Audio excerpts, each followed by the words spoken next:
ಆಗಿದೆ. ಅದು ನಮ್ಮ ಅಂದರೆ ಜಿಲ್ಲಾಡಳಿತ ಗಮನಕ್ಕೂ ಬಂದಿದೆ.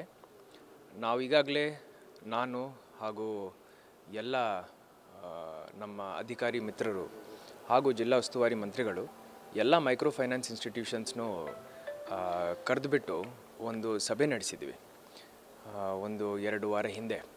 ಆವಾಗ ಎಲ್ಲ ಮೈಕ್ರೋ ಫೈನಾನ್ಸ್ ಇನ್ಸ್ಟಿಟ್ಯೂಷನ್ಸ್ಗೆ ನಾವು ಖಡಕ್ಕಾಗಿ ಹೇಳಿದ್ವಿ, ಯಾರಿಗೂ ಮನೆ ಹತ್ರ ಹೋಗಿ ತೊಂದರೆ ಕೊಡಬಾರ್ದಂತ ಹೇಳಿ ನಾವು ಅವರಿಗೆ ಹೇಳುವಾಗ ಅವರು ನಾವು ಹೋಗಲ್ಲ ಅಂತಲೂ ನಮಗೆ ಆಶ್ವಾಸನೆ ಕೊಟ್ಟಿದ್ದಾರೆ. ಈಗ ಏನಾಗಿದೆ, ನಮ್ಮ ಇನ್ಫಾರ್ಮೇಷನ್ ಏನು ನಮಗೆ ಬಂದಿದೆ, ಇದರಲ್ಲಿ ಮಧ್ಯವರ್ತಿಗಳು ಹೋಗಿ ಈ ಒಂದು ಕಿರುಕುಳ ಮಾಡ್ತಾ ಇದ್ದಾರಂತ ನಮಗೆ ಸುದ್ದಿ ಬಂದಿದೆ. ಈ ನಿಟ್ಟಿನಲ್ಲಿ ಪೊಲೀಸವರು ಅವರ ಮೇಲೆ ಕಠಿಣ ಕ್ರಮ ವಹಿಸಬೇಕಂತ ಹೇಳಿ ನಾನು ನಮ್ಮ SP ಅವರಿಗೆ ಹಾಗೂ CP ಅವ್ರಿಗೂ ನಾನು ಹೇಳ್ತೀನಿ. ಆ್ಯಂಡ್ ನಾವು ಕಠಿಣ ಕ್ರಮ ವಹಿಸ್ತೀವಿ. ಈ ಥರ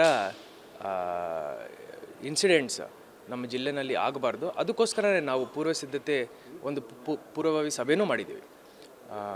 ಈ ಎಲ್ಲ 10-15 ವರ್ಷದಿಂದ ನಮ್ಮ ಜಿಲ್ಲೆಯಲ್ಲಿ ಮೈಕ್ರೋ ಫೈನಾನ್ಸ್ ಇನ್ಸ್ಟಿಟ್ಯೂಷನ್ ಭಾಳ ಚೆನ್ನಾಗಿ ಕೆಲಸ ಮಾಡ್ತಾಯಿದ್ದಾರೆ. ಬಡವರಿಗೆ ಅಲ್ಲಿಂದ ಸಾಲನೂ ಸಿಗುತ್ತೆ, ಯಾವುದೇ ತೊಂದರೆ ಆಗಲಿಲ್ಲ. ಈಗ ಮಧ್ಯವರ್ತಿಗಳ ಕಾಟದಿಂದ ಈ ಒಂದು ಸಮಸ್ಯೆ ಸೃಷ್ಟಿಯಾಗಿದೆ ಅಂತ ಹೇಳಿ ನಮ್ಮ ಇಂಟೆಲಿಜೆನ್ಸ್ ನಮಗೆ ಬಂದಿದೆ. ಇದರ ಮೇಲೆ ನಾವು ಕ್ರಮ ವಹಿಸ್ತೀವಿ. ಭಾಳ ಇದು ಆಗಬಾರ್ದಾಗಿತ್ತು. ಬಟ್ ಈ ನಿಟ್ಟಿನಲ್ಲಿ ನಾನು ಮೈಕ್ರೋ ಫೈನಾನ್ಸ್ ಇನ್ಸ್ಟಿಟ್ಯೂಷನ್ಸ್ ಮೇಲೆ ಬ್ಲೇಮ್ ಹಾಕಲಿಕ್ಕೂ ಜಿಲ್ಲಾಧಿಕಾರಿಯಾಗಿ ಬರಲ್ಲ, ಇದನ್ನು ಇನ್ವೆಸ್ಟಿಗೇಟ್ ಮಾಡಬೇಕು. ನಮ್ಮ ಇಂಟೆಲಿಜೆನ್ಸ್ ಏನಂದರೆ, ಇದು ಮೈಕ್ರೋ ಫೈನಾನ್ಸ್ ಇನ್ಸ್ಟಿಟ್ಯೂಷನ್ ಅವರು ಡೈರೆಕ್ಟ್ಲಿ ಅಲ್ಲಿ ಹೋಗಿ ಮಾಡಲಿಲ್ಲ, ಈ ಕೆಲಸ ಮಧ್ಯವರ್ತಿಗಳು ಹೋಗಿ ಮಾಡಿದ್ದಾರೆ ಅಂತ. ಇವರ ಹೆಸರು ಹೇಳಿಕೊಂಡು ಯಾರು ಈ ದುಡ್ಡನ್ನು ಡೆಪಾಸಿಟ್ ತಗೊಂಡಿದ್ದಾರೆ ಅವರೇ ಬಂದು ಈ ಕಾಟ ಕೊಡ್ತಾ ಇದ್ದಾರೆ ಅಂತ ನಮಗೆ ಸುದ್ದಿ ಬಂದಿದೆ. ಈ ನಿಟ್ಟಿನಲ್ಲಿ ಜಿಲ್ಲಾಡಳಿತದಿಂದ ಪೊಲೀಸ್ ಇಲಾಖೆ ಮುಖಾಂತರ ಭಾಳ ಕಠಿಣ ಕ್ರಮ ಅವರ ಮೇಲೆ ತಗೊಳ್ತೀವಿ.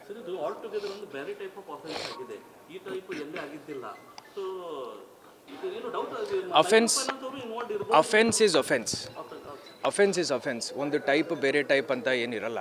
Offence is offence. ಇದರಲ್ಲಿ ಮುಂಚೆ ಏನಿತ್ತು, ಇದು 2 ಪಾರ್ಟೀಸ್ ಮಧ್ಯ ವೈಯಕ್ತಿಕ ವಿಚಾರ ಅಂತ ಹೇಳಿ ಆವಾಗ ಒಂದು 8 ಮಂತ್ಸ್ ಹಿಂದೆ ಜಾಸ್ತಿ ಇಂಟರ್ಫಿಯರೆನ್ಸ್ ನಾವು ಮಾಡಲಿಲ್ಲ.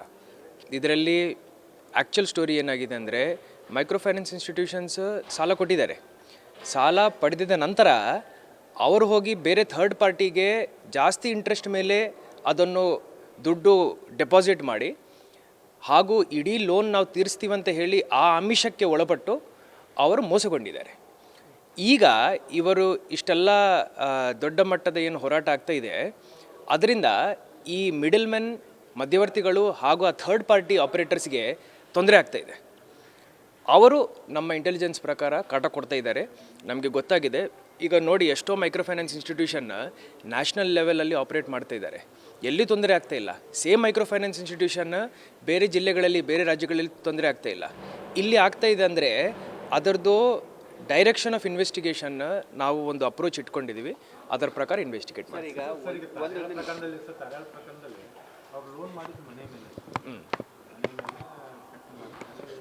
ಮೈಕ್ರೋ ಫೈನಾನ್ಸ್ ಏನಿದೆ, it's a very small amounts. So mostly uncollateralised loans ಇರುತ್ತೆ, ಯಾವುದೇ ಮಾರ್ಗೇಜ್ ಇರಲ್ಲ ಅದರ ಮೇಲೆ. ಈ ಒಂದು ಕೇಸ್ ಏನಿದೆ ಸ್ಪೆಸಿಫಿಕಲಿ ನಾನು ಪರ್ಸ್ನಲಿ ಎಕ್ಸಾಮಿನ್ ಮಾಡ್ತೀನಿ. ಆಗಿದೆ. ಅದು ನಮ್ಮ ಅಂದರೆ ಜಿಲ್ಲಾಡಳಿತ ಗಮನಕ್ಕೂ ಬಂದಿದೆ. ನಾವು ಈಗಾಗಲೇ ನಾನು ಹಾಗೂ ಎಲ್ಲ ನಮ್ಮ ಅಧಿಕಾರಿ ಮಿತ್ರರು ಹಾಗೂ ಜಿಲ್ಲಾ ಉಸ್ತುವಾರಿ ಮಂತ್ರಿಗಳು ಎಲ್ಲ ಮೈಕ್ರೋ ಫೈನಾನ್ಸ್ ಇನ್ಸ್ಟಿಟ್ಯೂಷನ್ಸ್ನೂ ಕರೆದುಬಿಟ್ಟು ಒಂದು ಸಭೆ ನಡೆಸಿದ್ವಿ ಒಂದು 2 ವಾರ ಹಿಂದೆ. ಆವಾಗ ಎಲ್ಲ ಮೈಕ್ರೋ ಫೈನಾನ್ಸ್ ಇನ್ಸ್ಟಿಟ್ಯೂಷನ್ಸ್ಗೆ ನಾವು ಖಡಕ್ಕಾಗಿ ಹೇಳಿದ್ವಿ, ಯಾರಿಗೂ ಮನೆ ಹತ್ರ ಹೋಗಿ ತೊಂದರೆ ಕೊಡಬಾರ್ದಂತ ಹೇಳಿ ನಾವು ಅವರಿಗೆ ಹೇಳುವಾಗ ಅವರು ನಾವು ಹೋಗಲ್ಲ ಅಂತಲೂ ನಮಗೆ ಆಶ್ವಾಸನೆ ಕೊಟ್ಟಿದ್ದಾರೆ. ಈಗ ಏನಾಗಿದೆ, ನಮ್ಮ ಇನ್ಫಾರ್ಮೇಷನ್ ಏನು ನಮಗೆ ಬಂದಿದೆ, ಇದರಲ್ಲಿ ಮಧ್ಯವರ್ತಿಗಳು ಹೋಗಿ ಈ ಒಂದು ಕಿರುಕುಳ ಮಾಡ್ತಾ ಇದ್ದಾರಂತ ನಮಗೆ ಸುದ್ದಿ ಬಂದಿದೆ. ಈ ನಿಟ್ಟಿನಲ್ಲಿ ಪೊಲೀಸ್ ಅವರು ಅವರ ಮೇಲೆ ಕಠಿಣ ಕ್ರಮ ವಹಿಸಬೇಕಂತ ಹೇಳಿ ನಾನು ನಮ್ಮ ಎಸ್ ಪಿ ಅವರಿಗೆ ಹಾಗೂ ಸಿ ಪಿ ಅವ್ರಿಗೂ ನಾನು ಹೇಳ್ತೀನಿ. ಆ್ಯಂಡ್ ನಾವು ಕಠಿಣ ಕ್ರಮ ವಹಿಸ್ತೀವಿ. ಈ ಥರ ಇನ್ಸಿಡೆಂಟ್ಸ್ ನಮ್ಮ ಜಿಲ್ಲೆಯಲ್ಲಿ ಆಗಬಾರ್ದು. ಅದಕ್ಕೋಸ್ಕರನೇ ನಾವು ಪೂರ್ವ ಸಿದ್ಧತೆ ಒಂದು ಪೂರ್ವಭಾವಿ ಸಭೆನೂ ಮಾಡಿದ್ದೀವಿ. ಈ ಎಲ್ಲ 10-15 ವರ್ಷದಿಂದ ನಮ್ಮ ಜಿಲ್ಲೆಯಲ್ಲಿ ಮೈಕ್ರೋ ಫೈನಾನ್ಸ್ ಇನ್ಸ್ಟಿಟ್ಯೂಷನ್ ಭಾಳ ಚೆನ್ನಾಗಿ ಕೆಲಸ ಮಾಡ್ತಾಯಿದ್ದಾರೆ. ಬಡವರಿಗೆ ಅಲ್ಲಿಂದ ಸಾಲನೂ ಸಿಗುತ್ತೆ, ಯಾವುದೇ ತೊಂದರೆ ಆಗಲಿಲ್ಲ. ಈಗ ಮಧ್ಯವರ್ತಿಗಳ ಕಾಟದಿಂದ ಈ ಒಂದು ಸಮಸ್ಯೆ ಸೃಷ್ಟಿಯಾಗಿದೆ ಅಂತ ಹೇಳಿ ನಮ್ಮ ಇಂಟೆಲಿಜೆನ್ಸ್ ನಮಗೆ ಬಂದಿದೆ. ಇದರ ಮೇಲೆ ನಾವು ಕ್ರಮ ವಹಿಸ್ತೀವಿ. ಭಾಳ ಇದು ಆಗಬಾರ್ದಾಗಿತ್ತು. ಬಟ್ ಈ ನಿಟ್ಟಿನಲ್ಲಿ ನಾನು ಮೈಕ್ರೋ ಫೈನಾನ್ಸ್ ಇನ್ಸ್ಟಿಟ್ಯೂಷನ್ಸ್ ಮೇಲೆ ಬ್ಲೇಮ್ ಹಾಕಲಿಕ್ಕೂ ಜಿಲ್ಲಾಧಿಕಾರಿಯಾಗಿ ಬರಲ್ಲ. ಇದನ್ನು ಇನ್ವೆಸ್ಟಿಗೇಟ್ ಮಾಡಬೇಕು. ನಮ್ಮ ಇಂಟೆಲಿಜೆನ್ಸ್ ಏನಂದರೆ, ಇದು ಮೈಕ್ರೋ ಫೈನಾನ್ಸ್ ಇನ್ಸ್ಟಿಟ್ಯೂಷನ್ ಅವರು ಡೈರೆಕ್ಟ್ಲಿ ಅಲ್ಲಿ ಹೋಗಿ ಮಾಡಲಿಲ್ಲ ಈ ಕೆಲಸ, ಮಧ್ಯವರ್ತಿಗಳು ಹೋಗಿ ಮಾಡಿದ್ದಾರೆ ಅಂತ. ಇವರ ಹೆಸರು ಹೇಳಿಕೊಂಡು ಯಾರು ಈ ದುಡ್ಡನ್ನು ಡೆಪಾಸಿಟ್ ತಗೊಂಡಿದ್ದಾರೆ ಅವರೇ ಬಂದು ಈ ಕಾಟ ಕೊಡ್ತಾ ಇದ್ದಾರೆ ಅಂತ ನಮಗೆ ಸುದ್ದಿ ಬಂದಿದೆ. ಈ ನಿಟ್ಟಿನಲ್ಲಿ ಜಿಲ್ಲಾಡಳಿತದಿಂದ ಪೊಲೀಸ್ ಇಲಾಖೆ ಮುಖಾಂತರ ಭಾಳ ಕಠಿಣ ಕ್ರಮ ಅವರ ಮೇಲೆ ತಗೊಳ್ತೀವಿ.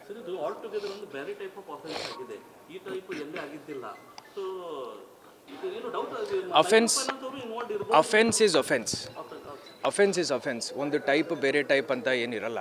Offence is offence. ಇದರಲ್ಲಿ ಮುಂಚೆ ಏನಿತ್ತು, ಇದು 2 ಪಾರ್ಟೀಸ್ ಮಧ್ಯ ವೈಯಕ್ತಿಕ ವಿಚಾರ ಅಂತ ಹೇಳಿ ಆವಾಗ ಒಂದು 8 ಮಂತ್ಸ್ ಹಿಂದೆ ಜಾಸ್ತಿ ಇಂಟರ್ಫಿಯರೆನ್ಸ್ ನಾವು ಮಾಡಲಿಲ್ಲ. ಇದರಲ್ಲಿ ಆ್ಯಕ್ಚುಲ್ ಸ್ಟೋರಿ ಏನಾಗಿದೆ ಅಂದರೆ, ಮೈಕ್ರೋ ಫೈನಾನ್ಸ್ ಇನ್ಸ್ಟಿಟ್ಯೂಷನ್ಸ್ ಸಾಲ ಕೊಟ್ಟಿದ್ದಾರೆ. ಸಾಲ ಪಡೆದಿದ ನಂತರ ಅವರು ಹೋಗಿ ಬೇರೆ ಥರ್ಡ್ ಪಾರ್ಟಿಗೆ ಜಾಸ್ತಿ ಇಂಟ್ರೆಸ್ಟ್ ಮೇಲೆ ಅದನ್ನು ದುಡ್ಡು ಡೆಪಾಸಿಟ್ ಮಾಡಿ, ಹಾಗೂ ಇಡೀ ಲೋನ್ ನಾವು ತೀರಿಸ್ತೀವಂತ ಹೇಳಿ ಆ ಆಮಿಷಕ್ಕೆ ಒಳಪಟ್ಟು ಅವರು ಮೋಸಗೊಂಡಿದ್ದಾರೆ.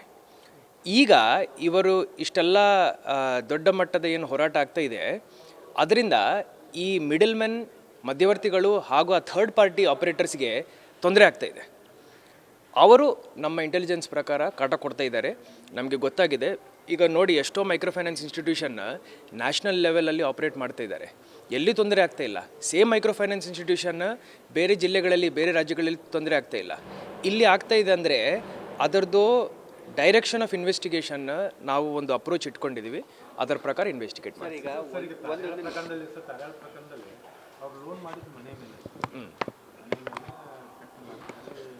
ಮೈಕ್ರೋ ಫೈನಾನ್ಸ್ ಏನಿದೆ, it's a very small amounts. So mostly uncollateralised loans ಇರುತ್ತೆ, ಯಾವುದೇ ಮಾರ್ಗೇಜ್ ಇರಲ್ಲ ಅದರ ಮೇಲೆ. ಈ ಒಂದು ಕೇಸ್ ಏನಿದೆ ಸ್ಪೆಸಿಫಿಕಲಿ ನಾನು ಪರ್ಸ್ನಲಿ ಎಕ್ಸಾಮಿನ್ ಮಾಡ್ತೀನಿ.